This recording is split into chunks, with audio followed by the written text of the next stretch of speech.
워크스페이스까지 만드셨으면 그 다음에 할 일이 이제 코퍼스를 업로드하는 일이에요. 그 다음에 코퍼스를 업로드해서 도큐먼트 셋을 만들고 그 다음에 도큐먼트 셋을 할당을 합니다. 어노테이터한테. 휴먼 어노테이터가 이제 여러 명이 필요하다고 제가 말씀드렸고 그 어노테이터 각각한테 그 도큐먼트 셋에 있는 도큐먼트를 할당하는 거죠. 할당하고 이제 할당하는 것까지 또 한번 볼게요. 그래서 거기까지 실습을 또 한번 해보겠습니다. 그래서 그거를 들어가기 전에 제가 이제 머신러닝 모델 크리에이션 워크플로우라고 해서 지금 아까 앞단에서 그 멀티스텝 보셨잖아요. 그 어떻게 프로세스가 흘러가는지 개발을 어떤 과정을 통해서 하는지를 또 한번 리뷰를 좀 해볼게요. 보시면은 사용자가 많고 티밍을 했기 때문에 거기에 롤을 다 드렸고요. 총 3가지 롤이 있었고요. 어드미니스트레이터랑 프로젝트 매니저, 휴먼 어노테이터가 있고 거기서 가장 중요한 사람은 휴먼 어노테이터죠. 이 사람이 SM이에요. 서브젝트 매너 엑스퍼트. 그래서 해당 도메인의 전문가죠. 해당 도메인의 전문가고 여기 보시면 그 처음에 스타트를 하게 되면은 프로젝트를 이제 크리에이트를 하고 그 다음에 에셋을 애드하거나 에디트하는 게 뭐냐면 이제 이거에 대해서 지금 좀 이따가 실습을 할 건데 소스 도큐먼트를 업로드를 해야 되고 그 다음에 딕셔너리도 만들고 타입 시스템도 만들 거예요. 그러니까 소스 도큐먼트를 업로드를 해야 되죠. 그 다음에 프리 어노테이션 할 수 있으면 하고 그래서 세모라는 건 이제 옵셔널한 거고요. 그 다음에 거기에 이제 휴먼 어노테이터가 어노테이션을 합니다. 계속 어노테이션 하는데 휴먼 어노테이터가 여러 명이고 엔터티 타입이나 릴레이션 타입에 대한 이견이 있을 수 있어요. 그래서 그런 것들을 정의한 문서가 필요해요. 그래서 어노테이션 가이드라는 문서가 있고요. 그래서 여기 보시면은 이제 보라색인가요? 이게 보라색이 휴먼 어노테이터가 하는 일이죠. 그래서 도큐먼트에다 어노테이트를 하는 작업. 그 다음에 어노테이션 가이드라인을 만드는 작업에 주도적으로 참여를 하시는 이 역할을 가지고 있어요. 그리고 이 네모는 뭐냐면, 이 네모는 여기 보시면 에셋이라고 하잖아요. 굉장히 중요한 에셋이죠. 그러니까 WKS를 프로젝트를 진행할 때 중요한 에셋들은 결국은 이거죠. 남는 건 이거라는 거죠. 그래서 휴먼 어노테이션 과정을 거쳐서 그라운드 트루스가 만들어지고요. 이것이 트레이닝 모델을 트레이닝하는데 이제 입력으로 사용이 됩니다. 그 학습 데이터죠. 그 학습 데이터를 통해서 트레이닝 과정을 거치고 그 다음에 그 모델이 그 머신러닝 어노테이터가 얼만큼 성능이 좋은지를 이벨리에이트를 해보고 그게 좋으면 퍼블리싱을 하는 거죠. 퍼블리싱을 할 때는 뭐 WX랑 NLU랑 WTS 이 3개의 API하고 솔루션 그러니까 요거는 API고요. 요거는 솔루션이죠. 그래서 여기에 배포를 해서 사용할 수가 있는 거죠.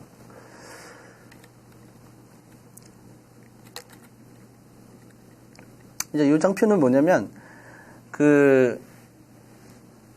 좀 전에 말씀드린 이 워크프로우를 각각에 대해서 다 이제 좀 자세히 설명한 건데, 처음에 이제 작업 영역을 만들죠.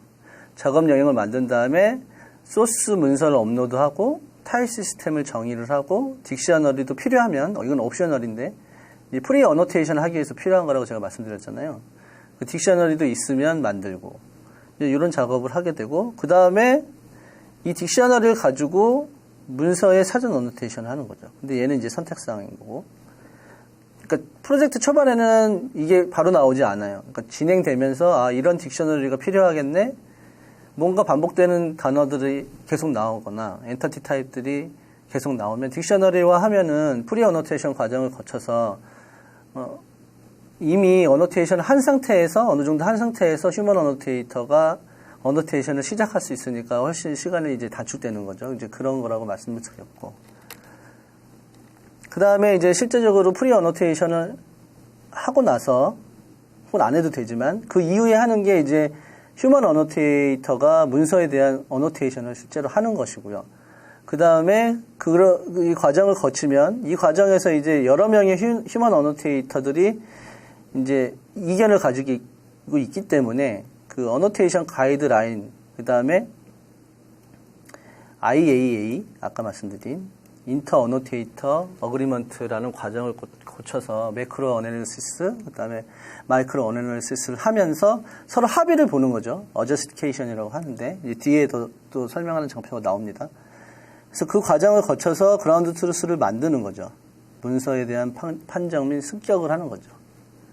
이 과정을 거치고 나면 그라운드 트루스가 이제 나오는 거고요.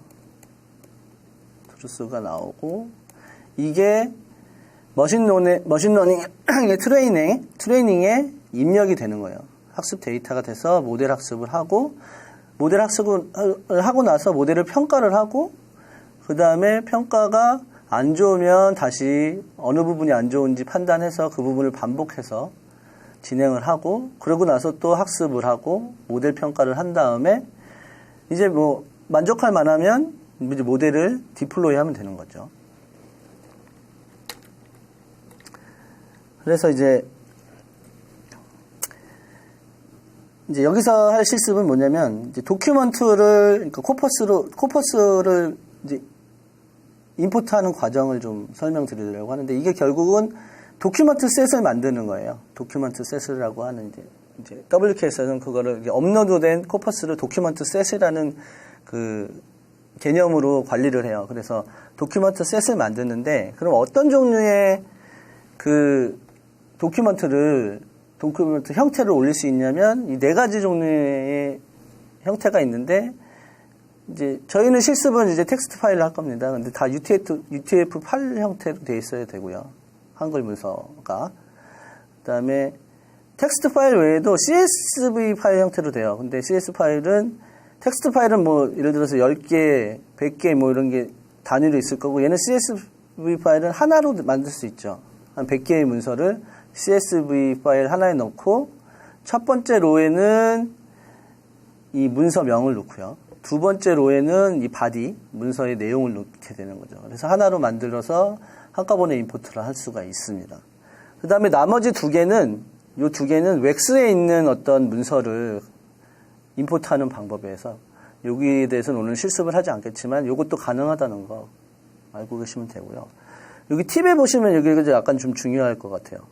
지금 어느 정도의 그러면 코퍼스를 우리가 임포트를 해야 되느냐는 문제인데요. 그러니까 뭐 도큐먼트의 수에 관계없이 지금 도큐먼트가 100개든 1000개든 간에 한 단어가 30만 개 정도는 돼야 된다. 이런 얘기를 하고 있는 거고요. 그 다음에 문서 각각은 뭐 A4 용지 뭐 한두 페이지 정도의 분량의 콘텐츠로 제한되는 게 좋고, 그 다음에 문서당 한 2000단어에서 1000단어 사이에가 가장 좋다고 얘기를 하고 있습니다.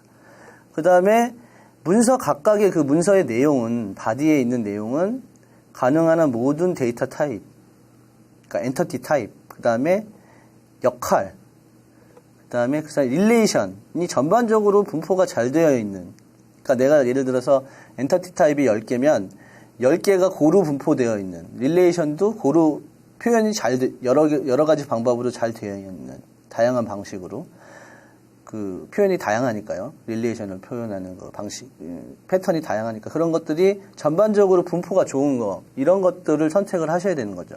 그러니까 제가 말씀드렸다시피 예를 들어서 뭐 기업에서 해당 도메인에 갖고 있는 게 뭐 100만 개라고 해서 100만 개를 다 임포트하는 게 아니거든요. 그 중에 선별을 해서 넣자는 거거든요. 그래서 여기도 또 최소한 엔터티 타입과 릴레이션 타입이 각각 50개의 어노테이션을 갖도록, 그러니까 최소한 50개 정도는 표현이 그 안에 있었으면 좋겠다. 각각에 대해서, 엔터티 타입과 릴레이션 타입에 대해서. 그 다음에 문서는 이게 중요하죠. 애플리케이션. 우리가 만들고자 하는 그 애플리케이션이 다루는 범위의 주제를 대표하는 거죠. 그런 문서를 선택을 해야 되는 거예요. 그 다음에, 요거는 이제 최소한 우리가 그라운드 트루스는 10개가 있어야지 학습이 돼요. 그러니까 우리가 뭐 5개만 있으면 학습이 안 되는 거죠. 최소한 10개는 있어야 얘가 학습을 할 수가 있어요. 그 대신 10개밖에 없으니까 성능은 굉장히 안 좋겠지만 어쨌든 뭔가 뭐 테스트를 해보고 싶다고 하시면 최소 10개는 그라운드 트루스가 있어야 되는 거죠. 도큐먼트 10개. 그래서 이 부분에 대해서 지금 실습을 해보도록 하겠습니다. 그러니까 도큐먼트 셋을 만드는 거죠. 코퍼스를 업로드하는 뭐 임포트라고 해도 되고요. 워크스페이스 제 워크스페이스로 먼저 들어갈게요. 그래서 아까 만들어 놓은 워크스페이스로 들어간 다음에 도큐먼트라는 메뉴가 있고요. 여기에 들어가서 업로드 도큐먼트 셋이라는 버튼을 누르고 미리 준비해둔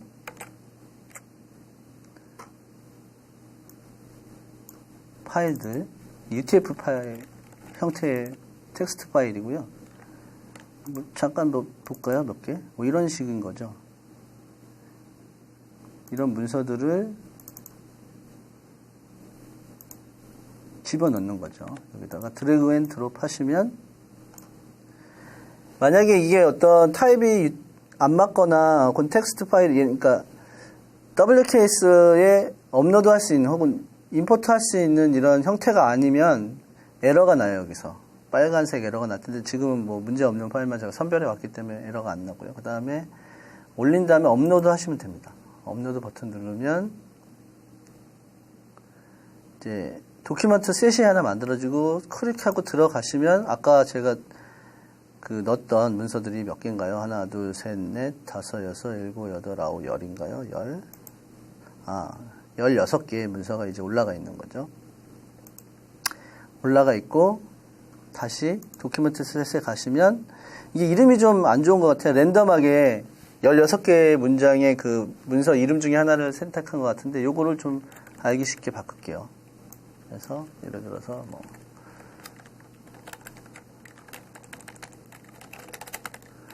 학습 뭐 이렇게 하셔도 되고 얘는 도큐먼트 셋이니까요. 보통 저는 이렇게 하거든요. 도큐먼트 셋 이런 식으로 뭐 해당 도메인이 뭐 필요하시면 뭐 여기다가 해당 도메인 이름을 적으면 되는 거죠. 뭐 A 프로젝트라든가 뭐 이런 아니면은 뭐 매스 지금 수학 주제에 되는 그 문서들을 넣어놨거든요. 이런 식으로 넣으시면 되는 거죠. 그래서 세이브를 하시면 이제 이름이 바뀌죠. 도큐멘트 셋을 하나 만들어진 거예요. 그래서 들어가시고 도큐멘트를 보실 수 있죠. 이런 식으로 각각을 보실 수 있습니다. 이런 식으로 그래서 이런 식으로 보실 수도 있고요. 이제 여기까지가 도큐먼트 셋을 만드는 과정, 그러니까 코퍼스를 등록하는 과정이 되겠고요. 그 실습을 한번 해보셨고요. 그래서 작업 영역에 문서를 추가한 거죠. 지금 작업 영역은 워크스페이스고 거기에 문서를 추가해서 도큐먼트 셋을 만들어 봤고요. 이제 뭘 할 거냐면은 도큐먼트 셋에 이제 도큐먼트들이 있는데 얘를 16개를 제가 올렸죠.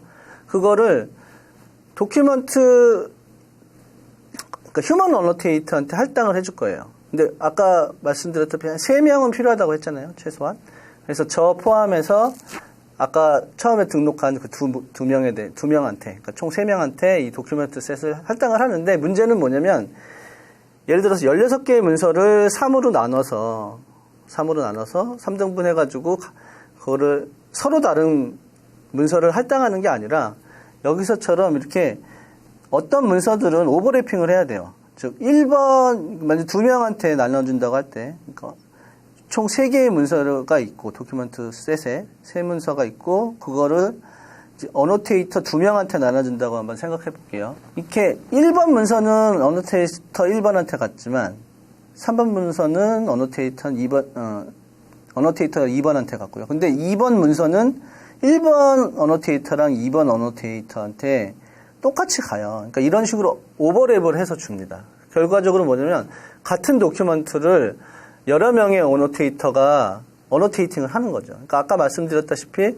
이런 식으로 해야 그 그라운드 트루스에 그러니까 이견이 반영돼야 된다는 거죠. 여러 사람의 의견이 발현돼서 이견이 나와야 이게 품질이 좋아지거든요. 그래서 이런 과정을 거칠 수 있도록 WKS가 오버래핑을 할 수 있도록 해놨어요. 그러니까 도큐먼트 셋을 여러 명의 어노테이터한테 할당할 수 있게끔. 그래서 이제 이렇게 할당한 문서들 자체를 이제 어노테이션 셋이라고 하고요. 도큐먼트 자체는 도큐먼트 셋, 얘는 어노테이션 셋 이렇게 부르죠. 근데 결과적으로 우리가 만들고자 하는 거는 이 그라운드 트루스거든요.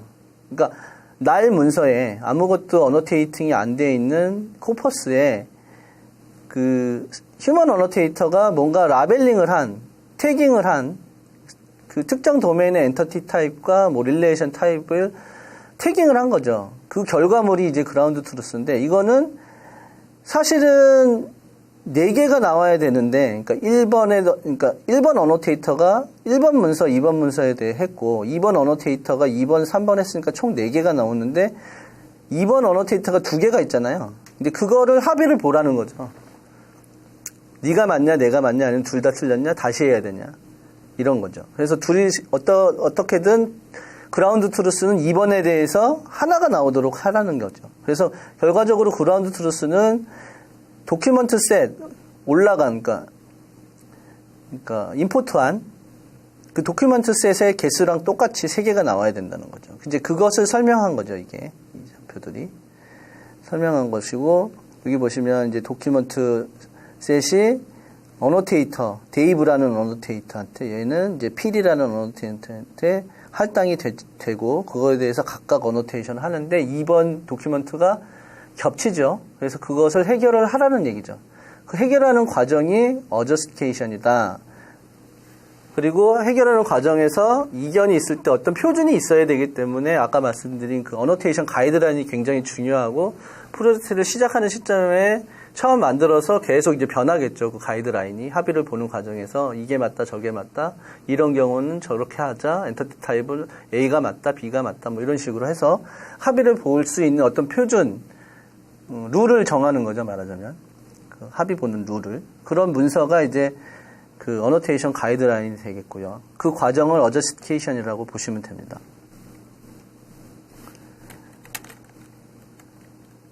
그래서 이제 어노테이션 세트를 그러니까 지금까지 도큐먼트 셋을 만들었고요. 16개의 문서를 넣고 얘를 이제 어노테이션 세트를 만들어서 여러 명의 어노테이션한테 할당을 하는데 오버래핑을 하게 한다는 거죠. 그래서 여기 보시면은 이제 여기는 30%의 오버래핑을 한 걸 볼 수가 있고요. 이런 식의 화면이 보일 수 있습니다. 저희랑 같이 이제 실습을 한번 해볼게요. 그래서 어노테이션 셋은 여기서 정의를 합니다. 두 번째 탭에서. 도큐먼트 셋은 우리가 만든 거고 16개의 문서가 있고요. 어노테이션 셋은 들어가서 크리에이터 어노테이션 셋 하면 이런 화면이 떠요. 그러면 어떤 도큐먼트 셋, 우리 16개를 만든 도큐먼트 셋을 선택을 하고요. 그 다음에 얘를 얼만큼 오버래핑 할 건가. 그러니까 16개를 100% 오버래핑 한다는 얘기는 16개를 3명의 어노테이터한테 만약에 할당을 한다고 할 때 어노테이터를 추가하려면 요 플러스 버튼 누르시면 됩니다. 저는 이제 3명한테 나눠준다고 생각을 할게요. 그럼 16개를 100% 오버래핑 한다는 얘기는 16개를 각각 3명이 다 같은 거를 16개 다 똑같이 어노테이팅 한다는 거죠. 그러면 하나의 문서당 3명의 어노테이터가 이견이 다른 어노테이팅 결과가 나올 수 있죠. 근데 이걸 50%로 한다건 50%로 한번 해볼게요. 그냥 50%로 한번 해서 계산을 해볼게요. 그러면은 16개 중에 8개는 50%가 이제 8개니까 8개는 3명이 다 하고 그리고 나머지 남은 50%는 그거를 3분의 1로 나눠서 뭐 3으로 안 떨어지니까 8개를 뭐 3, 3, 2로 하는 거죠. 그러면은 한 명은 11개가 할당될 거고 또 한 명은 11개가 할당될 거고 그다음에 나머지 한 명은 10개가 할당되겠죠. 그래서 각각 어노테이터한테는 10개, 11개, 11개 이런 식으로 할당이 되겠죠. 근데 만약에 100%로 했다? 그러면 16개씩 다 할당이 되는 거고요. 이런 식으로 되겠죠. 그래서 여기서 이제 어노테이션 저를 먼저 하고 그다음에 아까 추가한 안토니오랑 그다음에 또 누굴 갖다죠? 박석을 했냐. 또 저긴 하지만 하여튼 어카운트가 다르니까요. 다른 사람이라고 생각하시면 되고요. 이게 제가 어드민이고요. 셋 이름을 좀 그러니까 구분할 수 있도록 하시는 게 좋을 것 같아요. 그래서 뭐 예를 들어서 저는 그냥 뭐 S팍이라고 할까요? 얘는 S팍이라고 하고, 얘는 어노테이션 셋이죠. 도큐멘트 셋이 아니니까 언어 셋이라고 하고, 뭐 도메인이 매스니까 수학이니까 수학으로 하고요. 여기도 안토니오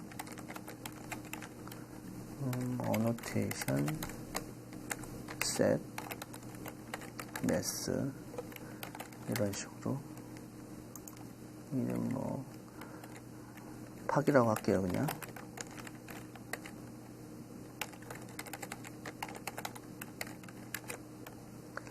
이런 식으로 해서 좀 구분이 될 수 있는 네이밍을 하시는 게 좋고요. 스트레스를 안 받는 길이죠. 그래서 제너레이트를 하시면 지금 어노테이션 셋이 3개가 만들어지고 각각 안토니오, 박석, 네이버, 그다음에 석박한테 각각 할당이 됐죠. 그래서 한 명은 10개고 다른 2명은 이제 11개씩 할당이 된 거죠. 이건 오버래핑을 했기 때문에 이렇게 나온 거죠. 그래서 이 상태에서 삭제할 수도 있고요. 이름을 바꿀 수도 있습니다. 여기까지가 이제 어노테이션 셋을 만들었고요. 다시 장표로 가서요. 예. 제가 문서를 삭제를 할 수가 있어요. 아까 좀 삭제하는 문서를 삭제할 수 있는데, 여기서 중요한 건 뭐냐면, 이제 앞으로 제가 도큐먼트 셋을 만들었고, 어노테이션 셋을 만들어서 그 업로드한 도큐먼트를 각각 어노테이터한테 할당까지는 했는데, 그 이후에 우리가 얘를 어노테이팅을 실제로 휴먼 어노테이션을 하려면 어노테이션 태스크라는 걸 만들어요. 그러니까 어노테이션 작업이라는 걸 만드는데, 어노테이션 작업을 만들면 비로소 이제 그 GT라는 에디터에 들어가서, 그라운드 트루스 에디터라는 GT라는 에디터에 들어가서 휴먼 어노테이터가 어노테이션을 시작을 합니다. 근데 어노테이션을 시작을 하는데, 그렇게 되면, 그러니까 어노테이션 태스크에 들어가 버리면 삭제를 할 수가 없어요. 문서를. 그러니까 16개 문서를 내가, 얘는 필요 없는데 얘는 어노테이션 할 필요가 없어. 얘는 내가 잘못 선택한 것 같아. 그러면 삭제를 미리 하셔야 돼요. 그러니까 어노테이션 태스크가 수행되기 이전에 하셔야 돼요. 아니면 여기 보시면 그라운드 트루스를 다 만든 이후에 그 다음에 할 수 있어요. 그러니까 어노테이션 태스크가 끝나서 그라운드 트루스가 승격된 이후에 그때는 삭제할 수가 있어요. 근데 중간 과정에서, 그러니까 어노테이션 태스크를 수행하는 과정에서는 삭제를 할 수가 없어요. 그러니까 판단을 잘 하셔야 돼요. 왜 그러냐면, 이게 그러니까 어노테이션 작업이 굉장히 에포트가 많이 들어가는 작업이라서, 하나의 문서를 어노테이팅 하는데 초반에는 하루가 걸릴 수도 있거든요. 그러니까 에포트가 많이 들어가니 필요 없는 거는 빨리빨리 삭제를 하고 시작하라는 얘기죠. 중간에 삭제를 할 수 없으니까. 이제 이런 얘기를 좀 드리겠습니다. 그래서 여기까지 이제 어노테이션 셋을 만들어 봤고요. 근데 문서를 삭제해야만 하는 이유도, 어떻게 삭제하는지에 대해서도 좀 살펴봤습니다.